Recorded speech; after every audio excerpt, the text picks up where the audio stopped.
اعوذ باللہ من الشیطان الرجیم بسم اللہ الرحمن الرحیم۔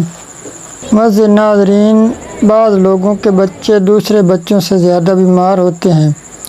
اس وجہ سے ذہن میں یہ خیال آتا ہے کہ نام باری ہے، اسی نام کی وجہ سے آزمائش آتی ہے تو نام بدلنا ہوگا۔ نام کا انسان کی زندگی پر کتنا اثر پڑتا ہے، اس سوال کا جواب آج ہم آپ کو تفصیل سے بتائیں گے۔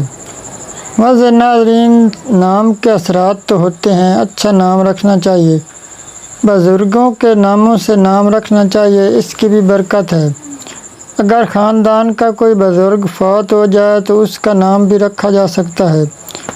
فرمان مولا علی رضی اللہ تعالیٰ عنہ ہے کہ جس قوم میں کوئی نیک شخص انتقال کر جائے، اس کے انتقال کے بعد اس قوم میں کوئی بچہ پیدا ہو تو اسی بزرگ کے نام پر اس بچے کا نام رکھیں تو اللہ پاک اس اچھے نام رکھنے کے سبب اس بچے میں وہ نیک خوبیاں پیدا کر دے گا۔ نام رکھنے کی ذمہ داری بنیادی طور پر بچے کے والد کی ہوتی ہے، مگر ہمارے ہاں تو پھوپھی نام رکھتی ہے۔ نام وہی رکھے گی چاہے کرن رکھے یا شمع۔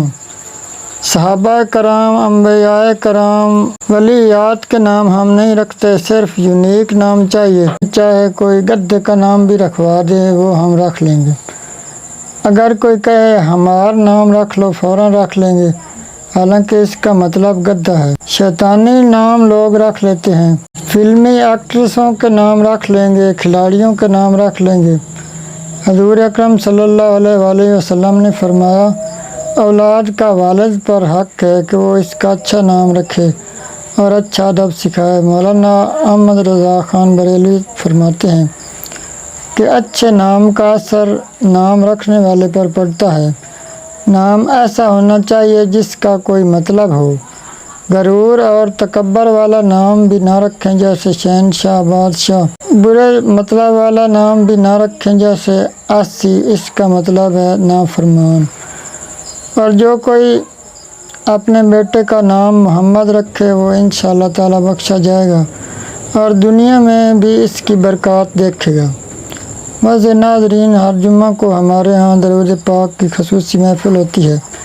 اگر آپ کا کوئی بھی مسئلہ ہو تو کمنٹ میں اپنا نام لکھیں، انشاءاللہ تعالیٰ آپ کے لیے خصوصی دعا کروائی جائے گی جس سے آپ کا جو وہ مسئلہ ہے وہ حل ہو جائے گا۔ آخر میں آپ سے ایک چھوٹی سی گزارش کہ ہمارے اس چینل کو سبسکرائب لازمی کر دیں اور گھنٹی کے نشان کو پریس کر دیں۔ اللہ پاک آپ کا حامی و ناصر ہو۔ والسلام، اللہ حافظ۔